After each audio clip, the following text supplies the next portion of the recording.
శ్రీమాత్రే నమ. జయ గురు దత్తాత్రేయ నమ.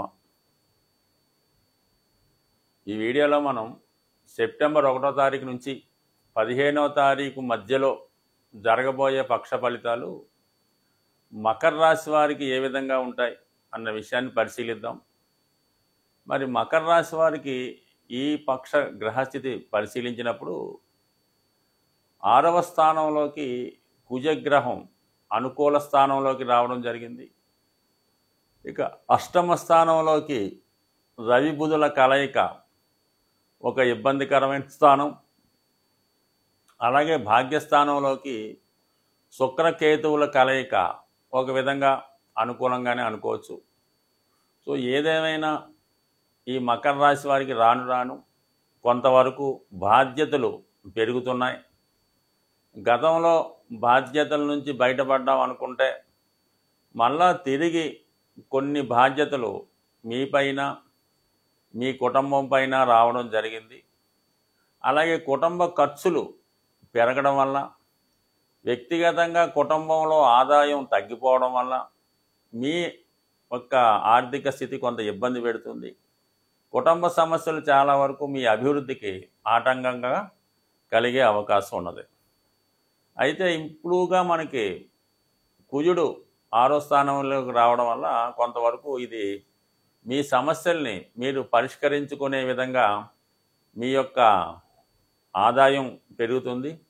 మీ యొక్క స్వయం కృషితో, మీ యొక్క చాకచక్యంతో మీరు సమస్యల్ని పరిష్కరించుకునే ప్రయత్నం చేస్తారు. కొంతవరకు ఆర్థికపరమైన సహకారం కూడా మీ సమయస్ఫూర్తితో, చాకచక్యంతో లభించే అవకాశం ఉంది.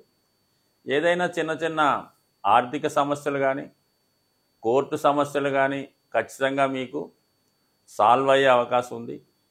అలాగే క్రీడా రంగంలో ఉన్న వాళ్ళకి, ఏదైనా పోటీ సంబంధించినటువంటి ఉద్యోగంలో ప్రయత్నం చేస్తున్న వారికి ఈ సమయంలో ఖచ్చితంగా సక్సెస్ వచ్చే అవకాశం ఉంది. క్రీడా రంగంలో వారికి మంచి అనుకూలత ఏర్పడే అవకాశం ఉంది. అంటే మీలో ఉన్నటువంటి సామర్థ్యం, మీలో ఉన్నటువంటి టెక్నాలజీకి తగు విధంగా ఆదాయం లభించడం, మీ వృత్తిలో మీతో పోటీగా ఉన్నవాళ్ళు, మీ యొక్క లైన్లోనే ఉన్న వాళ్ళపైన ఆధిపత్యం వహించి నెంబర్ 1గా మీరు మీ యొక్క స్థానాన్ని నిలబెట్టుకునే ప్రయత్నం చేస్తారు. బట్ ఏదైనప్పుడు కూడా కొంతవరకు మీ యొక్క వ్యక్తిగత ఆదాయం పెరుగుతుంది. ఇతరులపై విజయాన్ని కూడా సాధించే అవకాశం ఉన్నది. ఇక భాగ్యస్థానంలో శుక్రగ్రహ సంచారం కేతువుతో కలిసి ఉండడం వల్ల ముఖ్యంగా కొంతవరకు ఆధ్యాత్మికంగా మీకు కొంత భక్తి పెరుగుతూ ఉంటుంది. ఎక్కువగా పుణ్య కార్యక్రమాల్లో పాల్గొంటారు. ఈ సమయంలో మీరు ఏదైనా మీ ఇష్టదైవాన్ని ఆరాధించడం వల్ల మీ యొక్క వ్యక్తిగత సామర్థ్యం, కాన్ఫిడెన్స్ పెరిగి దేన్నన్నా సాధించగలమనే ధైర్యం మీకు ఏర్పడుతుంటుంది. అంటే ఇక్కడ మీకు ఈ పూర్వపుణ్యస్థానం అయినటువంటి 5వ స్థానంలో గురువు ఉండడం వల్ల గత జన్మ ఫలితాలు, మీ యొక్క మంచి ఫలితాలు ఈ జన్మలో మీకు సంతాన రూపంలో కానీ, ఏదైనా గురువు రూపంలో కానీ లభించి మీ యొక్క అభివృద్ధికి సహకరిస్తారు. మీకు మంచి ఫాలోవర్సు, శిష్యులు ఏర్పడడం వల్ల, వాళ్ళు మీ గురించి మంచిగా ప్రచారం చేయడం వల్ల మీలో వృత్తి ఎక్కువ పెరుగుతుంది. మీ యొక్క శిష్యులు లేదంటే మీ సంతానం మీకు గర్వకారణం అవుతారు. మీ పిల్లల యొక్క అభివృద్ధి మీ యొక్క ఆనందానికి కారణం అవుతూ ఉంటుంది పూర్వపుణ్యం వల్ల. అలాగే భాగ్యస్థానంలో కూడా శుక్రకేతువులు ఉండడం వల్ల ఈ జన్మలో కూడా మీరు ఎంతో కొంత అందరికీ సహకారం చేయడం వల్ల, ఎక్కువగా దైవ కార్యక్రమాలు పాల్గొనడం వల్ల ఇది మీకు ఈ అదృష్టం మీ పిల్లల రూపంలో, వాళ్ళ అదృష్టంలో మీకు కనబడుతూ ఉంటుంది. బట్ ఏదైనప్పుడు కూడా భాగ్యస్థానం, పంచమ స్థానం అయినటువంటి ఈ కోణస్థానాల్లో ఈ శుభగ్రహాలు మీకు సంపూర్ణంగా మరి విష్ణుమూర్తి సహకారం లభిస్తూ ఉంటుంది. తద్వారా శుక్రగ్రహంతో మీకు లక్ష్మీ అమ్మవారి అనుగ్రహం లభించడం, ఇవన్నీ కూడా మీరు గతంలో చేసుకున్నటువంటి మంచి పనులు ఈ సమయంలో మీకు సహకరించి మీ యొక్క ఇబ్బందుల సమయంలో మీకు అండగా ఏదో విధంగా సహకరించే అవకాశం ఉంది. కాబట్టి ఎంత పరిస్థితిలో కూడా మనోధైర్యాన్ని కోల్పోకుండా చాలా ధైర్యంగా నిలబడితే మీ అన్ని సమస్యలు వాటంతట అవే సాల్వ్ అయ్యే అవకాశం ఉంది. ఇక అష్టమ స్థానంలో రవి బుధుల కలయిక కొంతవరకు మీకు ఒక విధమైనటువంటి అవమానం కానీ, కొంత అపకీర్తి కానీ, ఏదో విధంగా మిమ్మల్ని విమర్శించేవారు, మిమ్మల్ని నిందించేవారు ఎక్కువ అవుతుంటారు. కేవలం దగ్గర బంధువులే మీ రక్త సంబంధికులే మీకు ఏదో విధంగా విమర్శిస్తూ మీ యొక్క ఈ స్థితికి మీరే కారణం అని నిందిస్తుంటారు. మీ ద్వారా ఉపయోగపడిన వాళ్ళు, మీ ద్వారా లాభాన్ని పొందిన వారే ఈ సమయంలో మీకు శత్రువులుగా మారి మీ యొక్క పోటీదారులతో చేరి మీకు ఇబ్బంది కలిగే సూచనలు కూడా ఉంటాయి. బట్ ఇదైనా మీరు ఒక పరీక్షగా భావించాలి. అంటే మీ స్థాయిని బట్టి, అది మీరు విద్యార్థులైతే ఒక విధంగా ఉంటుంది, మిడిల్ ఏజ్లో ఉండి ఉద్యోగ వ్యాపారంలో ఉంటే ఒకలాగా ఉంటుంది, మరి 60 ఇయర్స్ దాటి కొంత వృద్ధ వయసులో ఉంటే వాళ్ళకి ఆరోగ్యపరంగా కంపల్సరీగా సడన్గా ఏదో ఒక ఇబ్బంది రావడం కానీ, ఖచ్చితంగా వైద్యపరమైనటువంటి సలహాలు తీసుకోవాల్సి రావడం కానీ ఈ సమయంలో వచ్చే అవకాశం ఉంది. ఎవరైతే కొద్దిగా 65-70 సంవత్సరాలు పైబడి థర్డ్ టైం ఏలినాటి శని నడుస్తుందో వాళ్ళు మాత్రం ఖచ్చితంగా కొంత స్ట్రగుల్ ఎదుర్కోక తప్పదు. మిగతా వారికి అంటే ఫస్ట్ టైం జరుగుతున్న వాళ్ళకి కేవలం విద్యలో కొంత అనుకున్న మార్కులు రాకపోవడం తప్ప పెద్దగా ఇబ్బంది ఉండదు.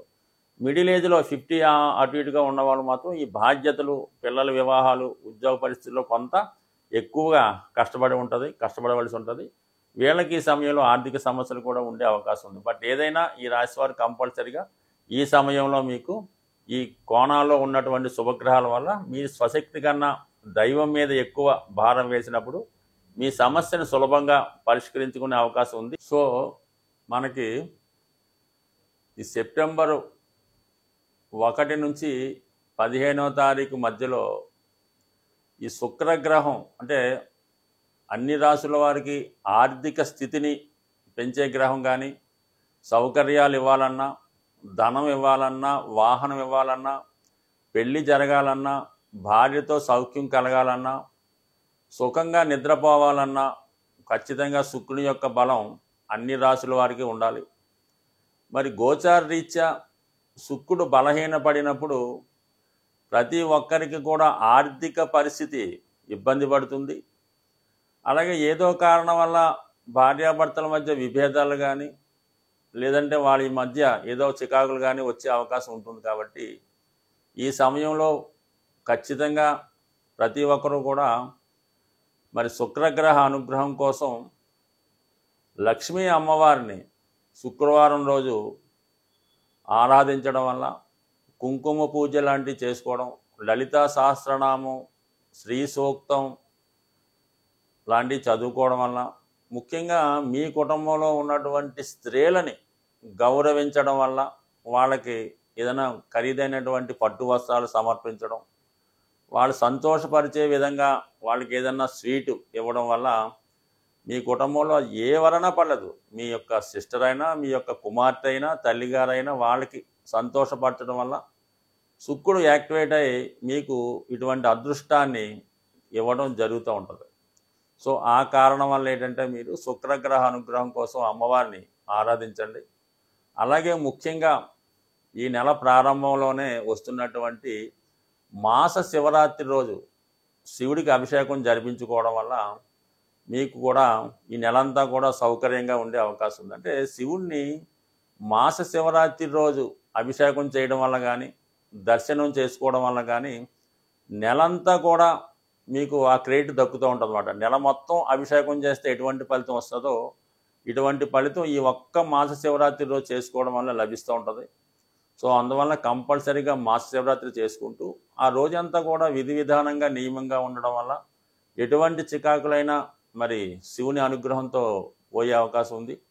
శివుని అనుగ్రహం ఉంటేనే మీకు సంపద కలుగుతుంది. శని భగవానుడు మిమ్మల్ని అనుగ్రహించే అవకాశం ఉంటుంది. కాబట్టి కంపల్సరీగా ఇది పాటించండి. అలాగే సంవత్సరం మొత్తం మీకు లభించే విధంగా ఈ నెలలో వస్తున్నటువంటి వినాయక చవితి కంపల్సరీగా వాళ్ళ స్థాయిని బట్టి దర్శించి వినాయకుని కథ వినడం వల్ల మీకు నిందలు తగ్గుతాయి. అంటే రుణ బాధల నుంచి బయటపడే అవకాశం ఉంటుంది. కాబట్టి ఖచ్చితంగా ఆ రోజు వినాయకుడు ఆలయంలో దర్శించడం కానీ, వినాయకుని మండపంలో దర్శించడం కానీ మీకు అవకాశం ఉంటే స్వయంగా చేసుకోవడం వల్ల ఖచ్చితంగా మీకు రుణ బాధలు, నిందలు తగ్గే అవకాశం ఉంది. కాబట్టి ఇవి ఖచ్చితంగా చేసే ప్రయత్నం చేయండి. ఖచ్చితంగా మరి రాబోయే నెలంతా కూడా మీకు మంచి జరిగే అవకాశం ఉంది.